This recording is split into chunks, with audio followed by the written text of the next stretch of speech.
बरएज़म Africa का ज़िक्र आते ही हमारे ज़हनों में गरीब ममालिक का एक मंज़र आ जाता है। ऐसे ममालिक जिनकी आबादी खुराक की कमी का शिकार हो, आलूदा और गंदे माहौल में रहने की आदी हो और उनको आजकल के दौर के मुताबिक बुनियादी सहूलियात भी मैसर ना हों।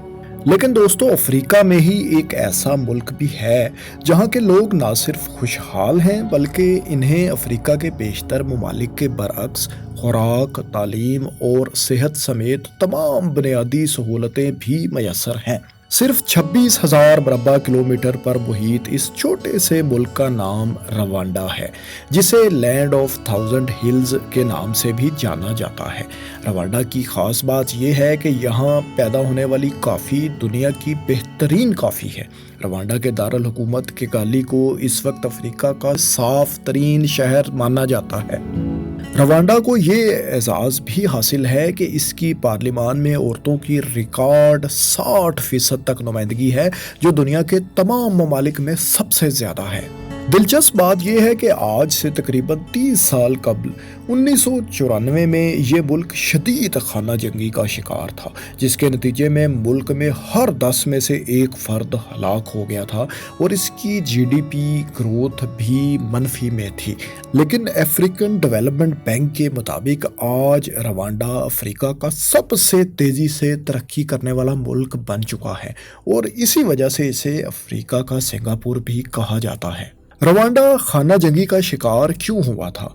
इस खाना जंगी के बाद सिर्फ 2 दहाइयों में कैसे रवांडा अफ्रीका की फास्टेस्ट ग्रोइंग इकोनॉमी बन गया? आइए ये सब जानते हैं। रवांडा सेंट्रल अफ्रीका में मौजूद एक छोटा सा मुल्क है जिसकी आबादी इस वक्त तकरीबन 1 करोड़ 35 लाख के लगभग है। रवांडा में मौजूद नस्ली ग्रोहों की एक पेचीदा तारीख है, जिसकी तश्कील मुख्तलिफ समाजी, इक़्तिसादी और सियासी अवामिल के बाइस हुई थी। तारीखी एतबार से रवांडा में 3 अहम नस्ली ग्रोह होतू, तूतसी और तवा अपनी मुनफरिद सकाफती रवायात और शनाख्त के साथ अहम हैं। तवा को रवांडा के असल बाशिंदे समझा जाता है, जिनका शिकारी तर्ज ज़िंदगी हज़ारों साल पुराना है। ये तारीखी तौर पर पसमानदा और इम्तियाजी सलूक का शिकार रहे और अब ये एक छोटा सा इकलियती ग्रुप बन चुके हैं जो रवांडा की मौजूदा आबादी का तकरीबन 1% से भी कम है। 5वीं सदी से 11वीं सदी के दौरान होतू और इसके बाद 14वीं सदी में तोतसी इर्द गिर्द के इलाकों से यहाँ आकर आबाद हुए। होतू रवांडा में काश्तकारी किया करते थे, जबकि तोतसी मवेशी चराने वाले थे।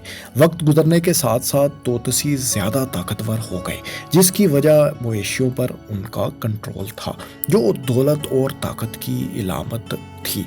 तोतसी तादाद में कम होने के बावजूद ज़्यादा ताकतवर समझे जाते थे और यही वजह थी कि तोतसी इस इलाके में अपनी हुकूमत कायम करने में भी कामयाब हो गए थे। इसी वक्त इन दोनों ग्रोहों के दरमियान समाजी फासले पैदा हो गए थे, जो वक्त के साथ मज़ीद बढ़ते चले गए। 19वीं सदी तक इस इलाके में तोतसी ही ताकतवर भी थे और इक़्तिदार में भी रहे और इसके बाद फिर यहाँ यूरोपी अक़वाम की आमद हुई। जिस तरह बर्रे सगीर पाको हिंद बरतानिया की एक कॉलोनी रहा, बिल्कुल इसी तरह रवांडा पहले जर्मनी और बाद में बेल्जियम की एक कॉलोनी था। कॉलोनाइजेशन के इस दौर के दौरान बेल्जियम ने तोतसी अक़लियत की हमायत की और इन्हें तालीम, सियासी ताकत और इक़्तिसादी मौक़ों तक रसाई ज़्यादा दी और पहले से मौजूद तोतसी और होतू की तकसीम को मज़ीद तक़वियत बख्शी और इसको मज़ीद बढ़ावा दिया, जिसकी वजह से ये तकसीम एक नस्ली तकसीम की सूरत इख्तियार कर गई।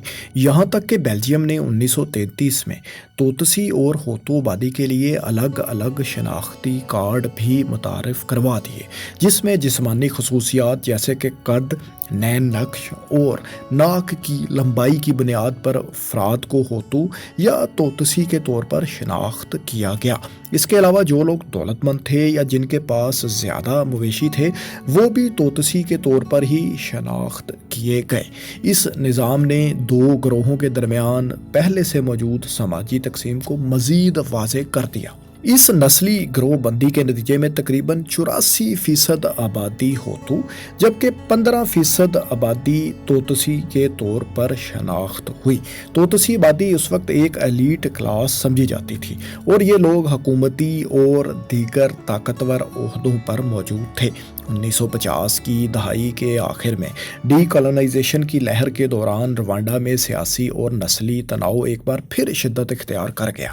एक तरफ होतू सियासी तहरीक थी जो अपनी अक्सरियत की बुनियाद पर हुक्मरानी चाहती थी, तो दूसरी जानिब तोतसी ताकतवर इस्टेब्लिशमेंट थी जो अपनी मराद और ताकत को खोने के खिलाफ मज़ाहमत कर रही थी। नवंबर 1959 में तोतसी बागियों की जानिब से एक होतू लीडर के कत्ल की अफवाह ने होतू बगावत को जन्म दिया। नतीजतन सैकड़ों तोतसी मारे गए और हज़ारों बेघर हुए और हमसाया ममालिक को भागने पर मजबूर हो गए। इसके बाद एक समाजी इनकलाब की तहरीक का आगाज़ हो गया जो अगले 3 साल तक जारी रही, जिसके नतीजे में तोतसी तसल्लुत का तो बिलाखिर खात्मा हो गया, लेकिन नस्ली और समाजी इख्तलाफात मज़ीद गहरे होते चले गए। 1962 में जब रवांडा ने आज़ाद रियासत का ऐलान किया तो इसके बाद वजूद में आने वाली जमहूरी हुकूमत होतूज़ ने कायम की। इस हुकूमत के क़याम के बाद तकरीबन 1 लाख से ज़ायद अफराद, जिनमें ज़्यादातर तोतसी थे, होतू इंतहा पसंदों के मजालिम से बचने के लिए हमसाया ममालिक में हिजरत कर गए। ये तोतसी जो रवांडा छोड़कर दूसरे ममालिक में रहने पर मजबूर हुए थे, एक मरतबा फिर अपना खोया हुआ मुकाम हासिल करने के लिए अपने आप को मुनज़्ज़म कर रहे थे। इसी कोशिश के नतीजे में इन तोतसियों ने 1988 में एक सियासी और अस्करी तहरीक के तौर पर युगंडा की सरजमीन से रवांडा पैट्रियाटिक फ्रंट यानी RPF की बुनियाद रखी। इसका मकसद जिला वतनी में रवांडा के तोतसी बशिंदों की वतन वापसी को महफूज बनाना और रवांडा की हुकूमत में अपना सियासी मकाम और नुमाइंदगी वापस लेना था। अक्टूबर 1990 में RPF ने 7,000 जंगजुओं के साथ युगंडा से रवांडा पर बड़ा हमला किया। RPF हमलों की वजह से हज़ारों अफराद बेघर हो गए। इसके बाद रवांडा की हुकूमत में मौजूद होतू इंतहा पसंद सियासतदानों की तरफ से एक मुनज़्ज़म प्रोपेगेंडे की पॉलिसी अपनाई गई। मुल्क के अंदर तमाम तोतसीज़ को RPF का साथी करार दे दिया गया। स्कूलों में होतू और तोतसी बच्चों को अलग अलग बैठाया जाने लगा। होतू लोगों को कहा गया कि वो किसी तोतसी के साथ कारोबार ना करें।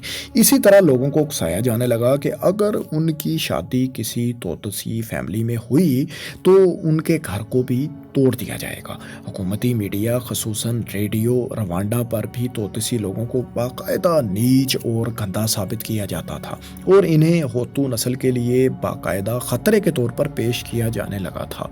नतीजतन नस्ली कशीदगी की आग बढ़ती चली गई और बिलाखिर 1994 की नस्ल कशी के अलमनाक सानहे की सूरत में सामने आई। अप्रैल 1994 में रवांडा के होतू सदर के जहाज़ को मिसाइल के ज़रिए मार गिराया गया।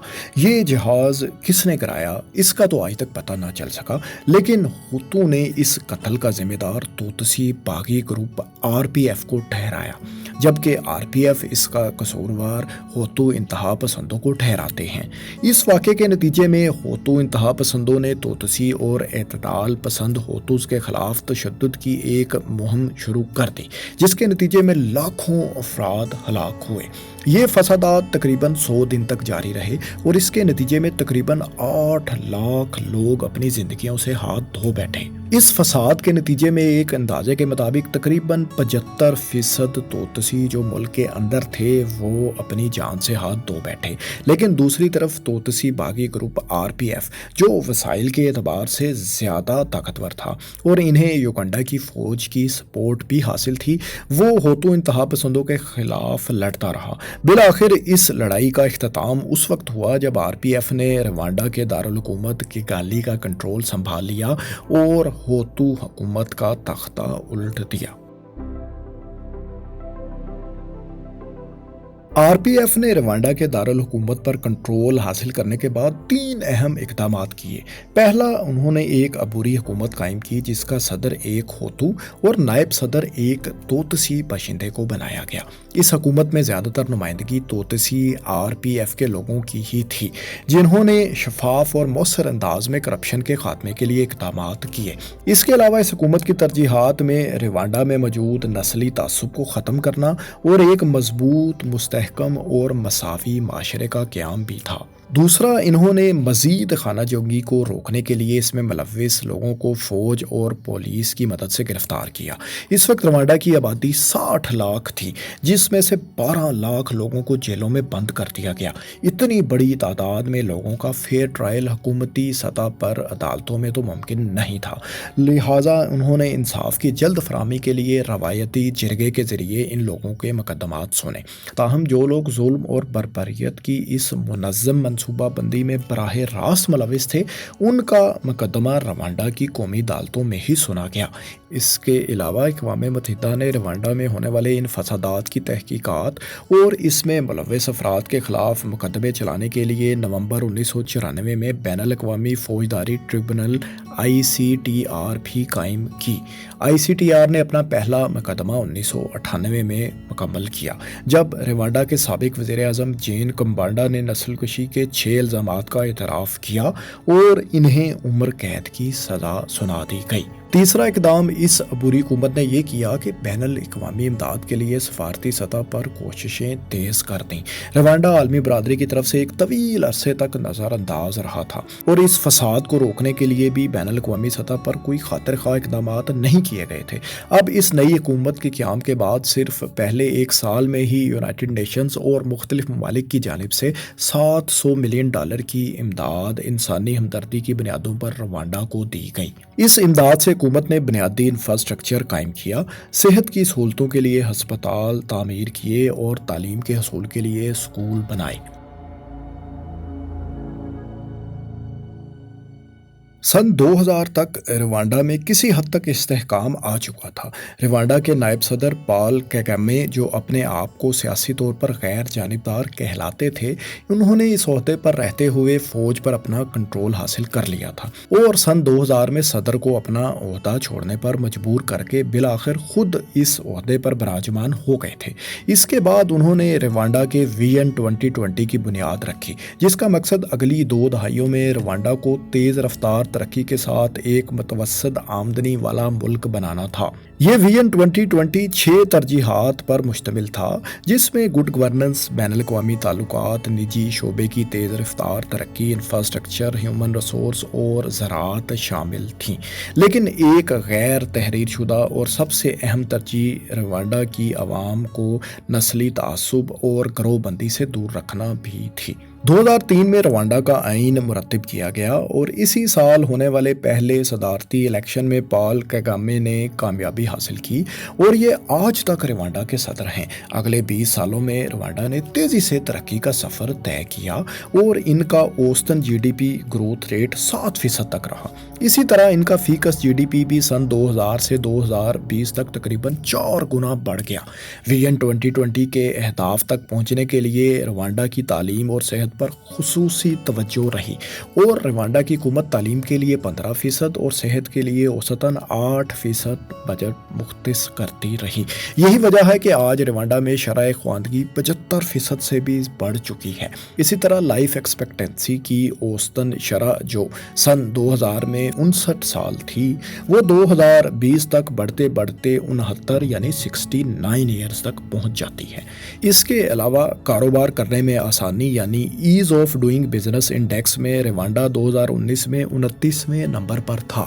خاص بات یہ ہے کہ کم آمدنی والے ممالک میں روانڈا دنیا کا واحد ملک ہے جو اس انڈیکس میں پہلے 30 ممالک میں آتا ہے۔ اس کے علاوہ تیز ترین انٹرنیٹ کی فراہمی کے لیے روانڈا میں 2300 کلومیٹر طویل کمیونیکیشن کا نیٹ ورک بھی بچھایا گیا ہے۔ روانڈا کے دارالحکومت کیگالی کو افریقہ کا صاف ترین شہر ہونے کا اعزاز بھی حاصل ہے۔ اس کے لیے حکومتی سطح پر تو بہت سے اقدامات کیے ہی جاتے ہیں، لیکن ہر مہینے کے آخری ہفتہ کو صبح 8 سے 11 بجے تک لوگ کمیونٹی پروجیکٹس میں حصہ لیتے ہیں۔ मुल्क भर में लोग सड़कों की सफाई, स्कूलों की तामीर में मदद, घास काटने वगैरह जैसी एक्टिविटीज़ में हिस्सा लेते हैं। ये कम्युनिटी सर्विस इनके सदर समेत तमाम लोगों पर लाजिम है। इस अमल का मकसद ना सिर्फ हर चीज़ को साफ सुथरा रखना है, बल्कि फसादात के बाद लोगों को मुतहिद करने में भी मदद करना है। इसके अलावा रवांडा के दारुल हुकूमत किगाली में हर महीने के हर पहले और तीसरे इतवार को कार फ्री डे भी मनाया जाता है। गैसेस के अखराज में कमी के लिए मुख्तलिफ सड़कों को गाड़ियों और बसों के लिए बंद कर दिया जाता है और इन दिनों में सिर्फ साइकिल सवार और पैदल चलने वाले ही सड़कों पर निकल सकते हैं। रवांडा में कमोबेश 10 साल से प्लास्टिक बैग्स पर भी मुकम्मल पाबंदी आयद है, जो माहौलियाती आलूदगी को कम करने में इंतहाई अहम किरदार अदा करती है। रवांडा बुनियादी तौर पर एक ज़रई मुल्क है जिसकी 70% आबादी ज़राअत से वाबस्ता है। ज़रई शोबे का कौमी GDP में 33% हिस्सा है। चाय और काफ़ी बड़ी बरामदात हैं, जबकि आलू, शकरकंदी, मकई और फलियां सबसे ज़्यादा उगाई जाने वाली फसलें हैं। रवांडा मशरकी अफ्रीका में खुश्क फलियां, आलू, चावल, मकई का आटा और लाइव स्टॉक भी बरामद करता है। दोस्तों, इसमें कोई शक नहीं कि रवांडा अफ्रीका की फास्टेस्ट ग्रोइंग इकॉनमी बन चुका है, लेकिन दूसरी तरफ इसके सियासी निज़ाम पर भी तनकीद की जाती है। रवांडा के सदर पॉल कगामे सन 2000 से हर इलेक्शन जीत रहे हैं और इनके हासिल करदा वोट्स की शरह नाकाबिले यकीन हद तक 99% तक होती है। आलमी मुबस्सिरीन के मुताबिक रवांडा में होने वाले इलेक्शन फ्री एंड फेयर नहीं होते। बज़ाहिर हुक्मरान जमात की रवांडा के पूरे सियासी निज़ाम पर गिरफ्त मजबूत है और वो हुकूमती निज़ाम इंतहाई सख्ती से चलाने में मशहूर हैं।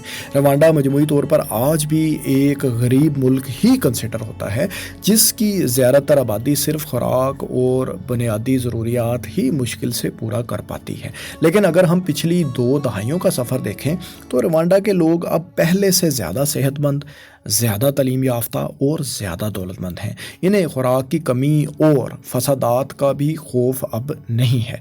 अभी तरक्की का सफ़र बहुत तवील है, लेकिन बिलाशुबा रवांडा दुरुस्त सिमत में गामज़न है और ये सफ़र भी तेज़ी से तय कर रहा है। दोस्तों, आपको ये वीडियो कैसी लगी? आपके ख्याल में रवांडा के तरक्की के मॉडल से क्या पाकिस्तान के लिए भी कोई सबक निकलता है? कमेंट्स में अपनी राय से ज़रूर आगाह करें और इस तरह की मज़ीद मालूमाती वीडियोज़ देखने के लिए हमारे चैनल को भी सब्सक्राइब कर लें। शुक्रिया।